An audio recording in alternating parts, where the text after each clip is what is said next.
lagi Sobat PKH dengan channel kita tentang liku-liku daripada SDM PKH dalam melaksanakan tugas. Kali ini saya bersama dengan sahabat saya.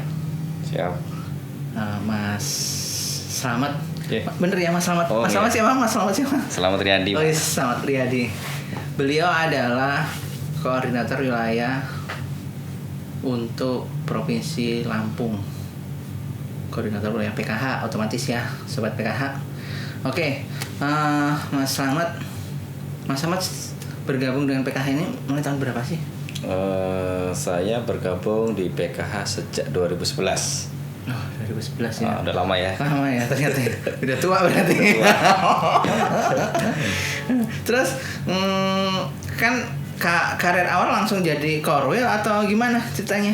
Ya, kalau di awal pertama jadi pendamping ya, pendamping sosial PKH di Kecamatan Kota Gajah, Kabupaten Lampung Tengah.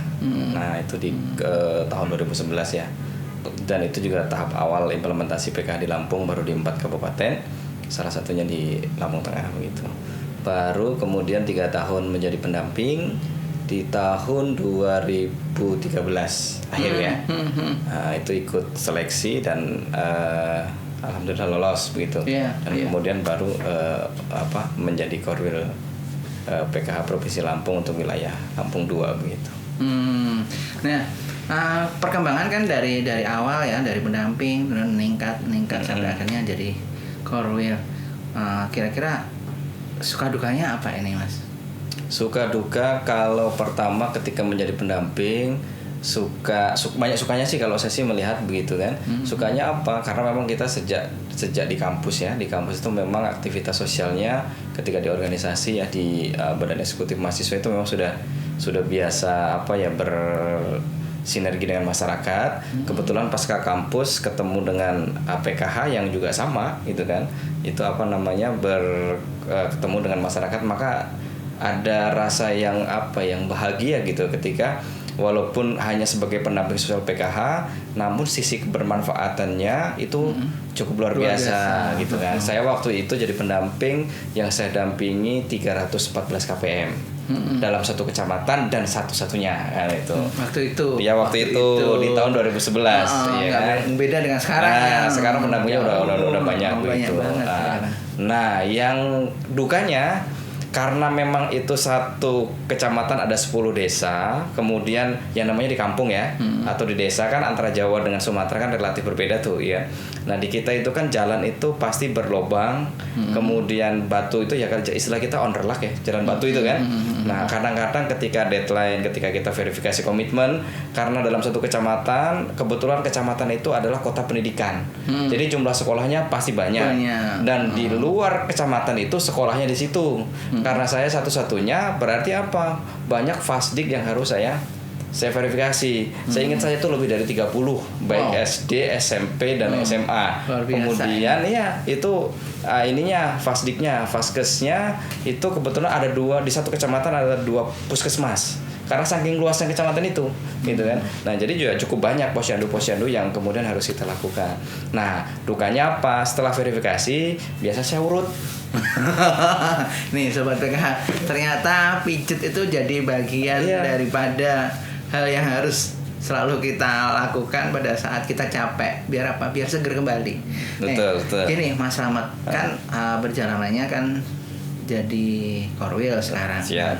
Terus gimana strateginya Mas Slamet? Karena kan Mas Slamet dari pendamping ya, otomatis kan tahu suka dukanya. Gimana strateginya menjadi korwil agar pendamping atau istilahnya SDM yang di bawah Mas Slamet itu bisa menerima tugas dengan nyaman, tapi juga bisa deadline terpenuhi, kualitas bagus itu gimana? Ya, sebagaimana sebenarnya kan pengalaman kita ya leadership di tempat di organisasi itu kan mau tidak mau akan mempengaruhi gaya kemungkinan kita di dalam sebuah tim begitu kan. Saya memposisikan baik itu koordinator kabupaten, APD, pendamping, itu yang pertama adalah tim. Jadi saya tidak menganggap mereka adalah atasan bawahan gitu ya kan. Berarti kayak baju ya ada atas. Nah, kira-kira gitulah gitu. Karena biasanya tapi memang ada plus minus ya. Ketika kita tidak ada jarak dengan dengan tim kita, walaupun secara level dia ada di bawah kita, ada plus minus memang. Plusnya ya sebenarnya ada kedekatan emosional, mereka leluasa menyampaikan segala sesuatu gitu kan. Nah cuman kadang-kadang sisi bukan sisi negatif ya, kurang pasnya kadang-kadang instruksi-instruksi yang kita lakukan itu karena mereka tahu tuh, ya kan, karakter kita itu bukan karakter yang kemudian memberikan sesuatu dalam bentuk instruksi itu. Nah kadang-kadang mereka seolah-olah ini ada toleransi nih, ada toleransi. Nah nggak enaknya di situ kalau kita punya kedekatan yang terlalu dekat dengan tim yang ada di bawah kita secara struktural begitu kan. Namun saya sih melihat relatif lebih banyak manfaat lah daripada kemudian kita pakai telunjuk sakti, ya kan, perintah bla bla bla. Saya pikir teman-teman akan lebih nyaman ketika menggunakan pola yang berdasarkan tim, kemudian kerjasama gitu kan. Termasuk dengan pendamping ya kan. Kita juga dekat dengan beberapa pendamping ya. Kita juga sering bersenda gurau yang ngobrol-ngobrol dengan pendamping. Kira-kira begitulah gitu kalau menurut saya gitu. Nah, kalau untuk kinerja ya kita biasanya ya standar lah di antara koridor-koridor pasti juga sama. Ya kan proses pengendalian itu ya pasti kita akan menggunakan segala macam sarana-sarana komunikasi kan. Apalagi era 4.0 ini, era milenial ini kan sudah nggak ada alasan lagi kita nggak koordinasi dan nggak ada komunikasi, ya kan? Sudah bisa pakai telepon, ya kan, pakai sosmed, ya kan? Udah nggak ada alasan lagi lah sebenarnya nggak ada koordinasi begitu kan? Ruang dan waktu itu ya kalau menurut saya di era sekarang ini nggak bisa jadiin alasan. Oh saya tidak dapat informasi, ya kan? Nggak bisa gitu kan? Karena fasilitas komunikasi itu sudah sangat luar biasa gitu. Oke, Mas Slamet, kan Sobat PKH perlu ketahui bahwa Mas Slamet Riyadi ini, aku manggilnya Mas. Kenapa sih? Karena ternyata beliau juga Sumatera Jawa itu apa istilahnya? Puja Kusuma. Puja Kusuma. Jadi Puja Kusuma itu putra Jawa kelahiran Sumatera. Itu. Sobat PKH ada nggak yang kayak gituan? Oke, pasti banyak. Tapi kita lanjutin dulu ya Sobat PKH. Jadi gini, Mas Slamet ini adalah Korwil terbaik. The best of Korwil di tahun 2019 ya Mas Slamet ya. Nah, apa sih yang menjadi keunggulan daripada Mas Slamet? Coba kita dengarkan. Mas Slamet, apa sih kelebihannya Mas Slamet sehingga jadi Korwil terbaik ini? Kalau kelebihan paling kelebihan berat badan gitu ya. Ya sebenarnya nggak ada yang istimewa dan nggak ada yang lebih lah ya. Sama lah ya di antara koordinator wilayah yang satu dengan yang lain saya pikir sama saja begitu. Cuman mungkin yang menurut Kementerian Sosial gitu kan ada sedikit lebihnya begitu. Ya kan, kami di Lampung memang ada beberapa program inovasi yang kita lakukan. Yang pertama itu adalah kami melaksanakan program sosialisasi PKH melalui sosial media dan pemberitaan baik cetak, koran ataupun online begitu. Nah, sehingganya apa? Maksud dan tujuannya sebenarnya tidak lain dan tidak bukan agar kinerja pendamping PKH atau SDM PKH itu diketahui secara luas. Jangan sampai teman-teman itu sebenarnya kinerjanya bagus, ya kan? Melakukan graduasi bagus, bisnis proses bagus gitu. Tapi karena tidak pernah diekspos, tidak pernah disampaikan, tidak pernah dipublikasi, ya kita saja yang tahu begitu kan. Nah, karena kebetulan juga ketika kita di kampus sudah punya relasi ya dengan teman-teman media dan kebetulan kita sama-sama dari kampus yang sama, kebetulan juga untuk di lokal Lampung rata-rata sudah pada level redaktur gitu kan, sehingganya proses komunikasi menyampaikan rilis itu relatif lebih mudah gitu kan. Nah itu mungkin satu. Kedua, kita juga punya program yang mungkin juga cukup unik, itu adalah program pembinaan bidik misi atau KIP kuliah bagi anak-anak penerima PKH yang berprestasi.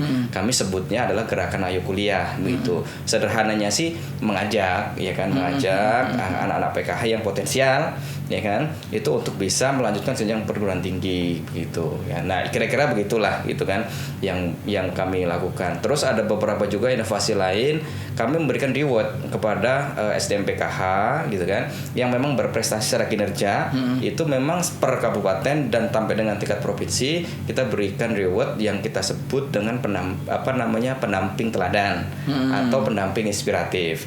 Sebenarnya tidak banyak yang kita berikan, hanya sebatas reward berupa sertifikat, ya kan, Namun itu bagian dari kita memberikan apresiasi gitu loh.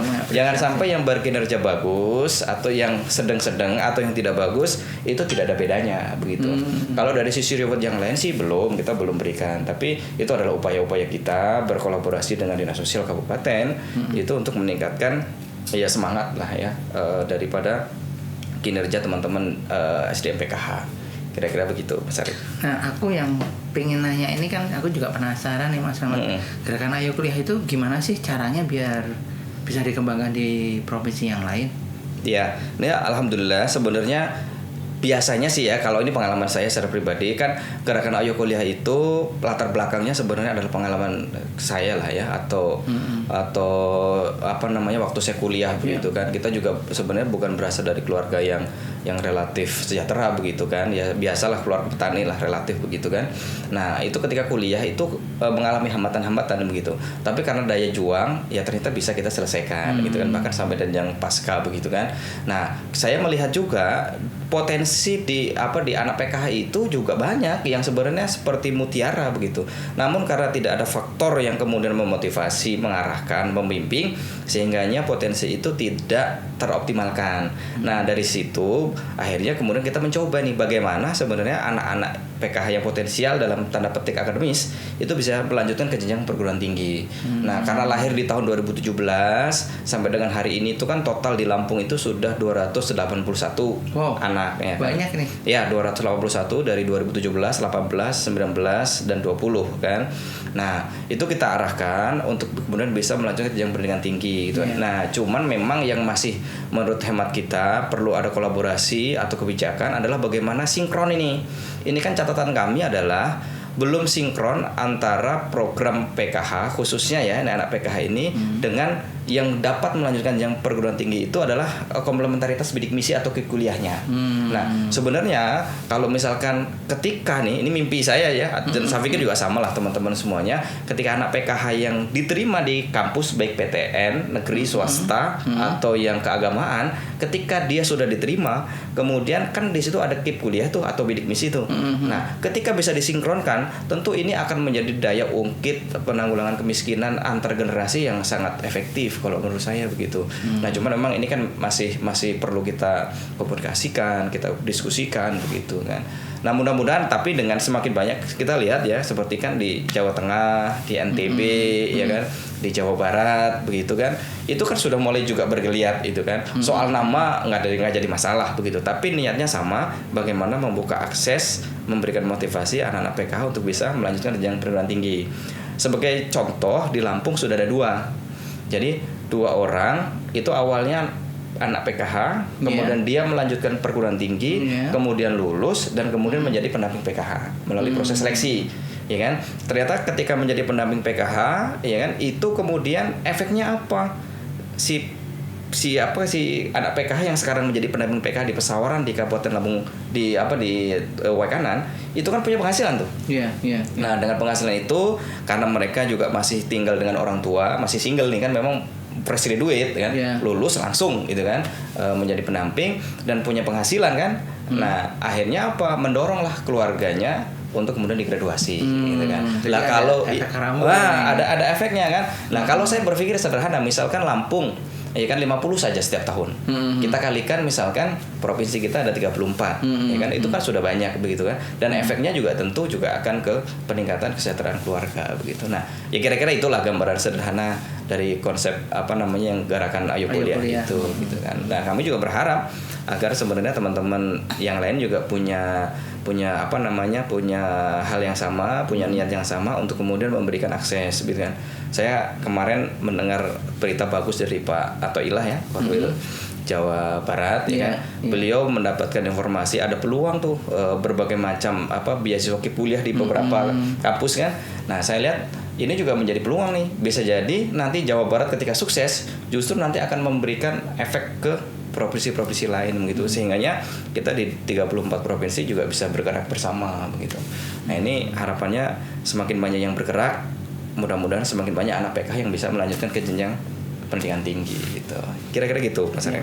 Bagus sekali ini Sobat PKH. Jadi memutus rantai kemiskinan itu salah satu caranya adalah dengan pendidikan, di mana anak-anak KPM bisa meningkat status pendidikannya, nggak hanya lulusan SMA, lulusan perguruan tinggi, tentu mereka akan mempunyai nilai jual dan mempunyai kesejahteraan yang lebih tinggi daripada yang sebelumnya. Nah, kita juga ingin tahu kira-kira gerakan Ayo Kuliah ini bisa nggak sih menjadi gerakan nasional? Itu yang saya pikir sangat diharapkan oleh kita semua. Sangat mungkin sekali gitu kan. Karena sebenarnya gerakan Ayo Kuliah atau pembinaan bidik misi itu hanya menghubungkan antar puzzle saja. Jadi Kementerian Sosial punya program PKH, salah satu di antaranya adalah ART-nya atau anggota rumah tangganya adalah anak SMA, ya kan. Kemudian Kemendikbud, ya, Kementerian Pendidikan dan Kebudayaan, kemudian Kemenak, itu punya program yang sebenarnya sama.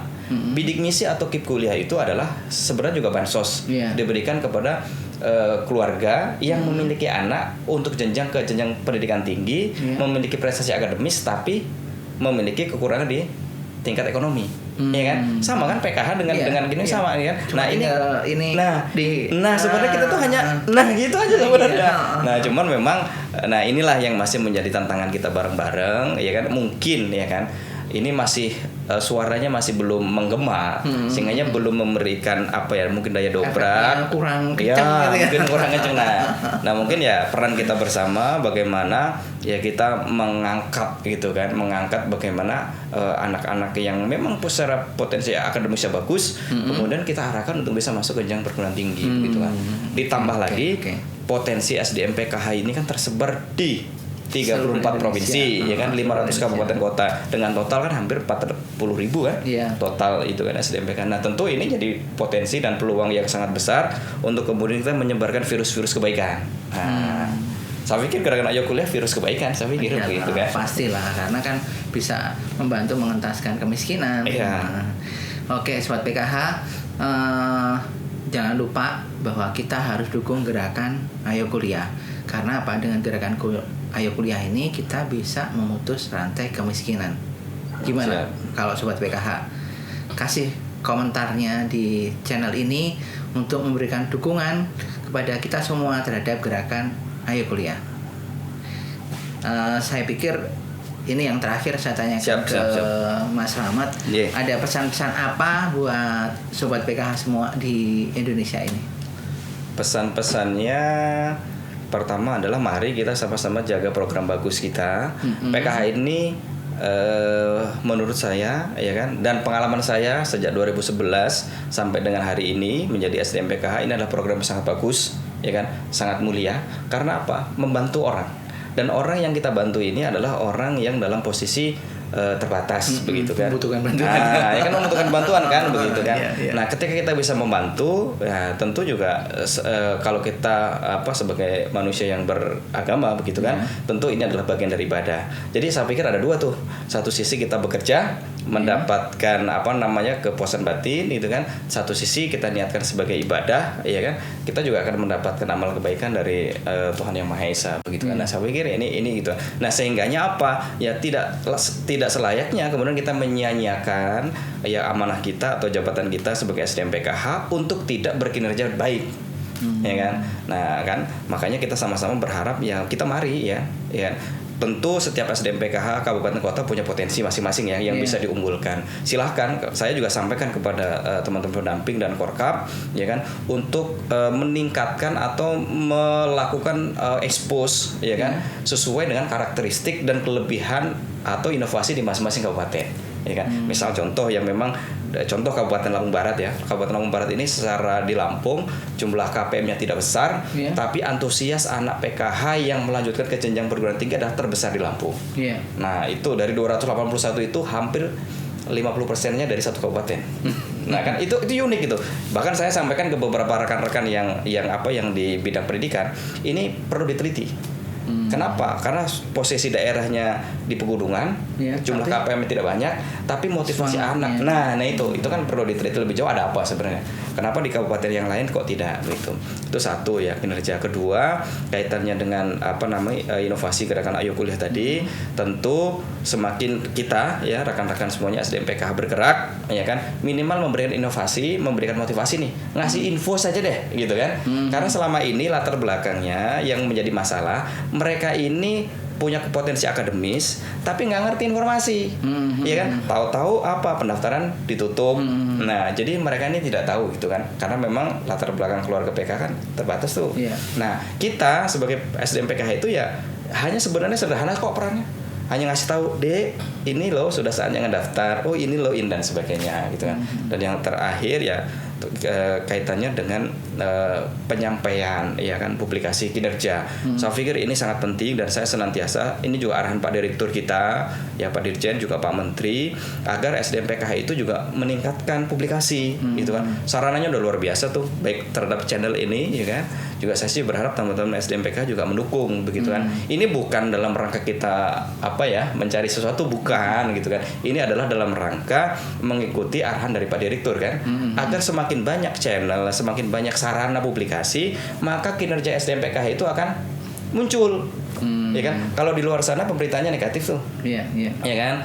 Nah, ini ketika ada informasi-informasi sumber yang banyak, berimbang, maka yang negatif itu lama-kelamaan akan tertutup. Nah, begitu. Tapi kalau yang di luar negatifnya naik, kemudian kita tidak melakukan publikasi, ya sudah, kita akan tenggelam gitu kan. Jadi niatnya nggak ada yang lain, niatnya adalah bagaimana kemudian kita sama-sama meningkatkan, menjaga program PKH yang baik dan mulia ini agar tetap terus berjalan. Kira-kira begitu Pak Arif. Jadi Sobat PKH perlu ketahui yang nomor 1 kinerja. Kita harus jaga kinerja biar program ini tetap on the track pada jalurnya. Karena apa? Yang program PKH ini banyak banget ya masa-masa. Dan mereka keinginannya macam-macam. Tapi kalau kita benar-benar lurus ya bahasanya ya pasti akan diselamatkan sama Tuhan Yang Maha Esa, atau insya Allah kita bakal selamat dunia dan akhirat. Dan yang kedua tadi membantu mempromosikan program gerakan Ayo Kuliah. Nah ini yang kita harapkan semua Sobat PKH yang ada di Indonesia dukunglah gerakan Ayo Kuliah ini, karena ini bisa dipastikan salah satu cara untuk memutus rantai kemiskinan. Dan yang ketiga publikasikan hasil kinerja Sobat PKH semua. Agar apa? Agar semua orang tahu bahwa kita sudah bekerja dengan maksimal dan kita melakukannya dengan setulus hati. Oke, gitu Mas Samad. Kita ketemu lagi di episode berikutnya. Salam PKH. Salam PKH.